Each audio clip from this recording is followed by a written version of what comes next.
आज आदिवासी शरण समाज को नेतृत्व करने के लिए बहुत ज़रूरी है आगे आके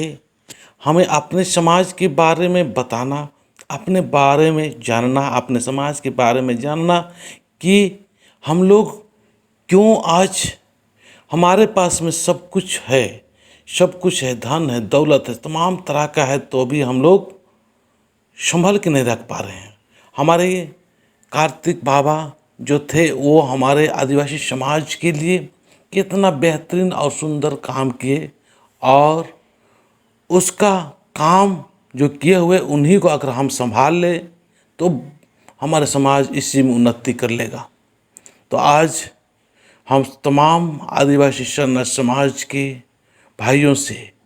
और पुरुष वर्ग से हम कहना चाहेंगे कि आप ज़रूर आगे आए और कुछ न कुछ समय निकाल के समाज के लिए आप योगदान दें, सहयोग करें। आज एक एक व्यक्ति को अपने आप को समाज समझ के समाज के लिए कुछ न कुछ समय देना बहुत ज़रूरी है। ये जो बाबा देख रहे हैं जौरा बाबा, ये बाबा समाज के लिए बेहतरीन टाइम देते हैं और गांव में बहुत अच्छा अगुवाई किए हैं। और यहाँ पर आप लोग देख रहे थे यहाँ कर एक शक्ति कुटा जो बनाया गया है,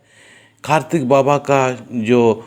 मूर्ति स्थापित किया गया है, वो खुद ही अपने पैसे से और चंदा करके गांव स्तर से ही बनाए हैं। तो ये महान काम किए हैं, इनकी महानता का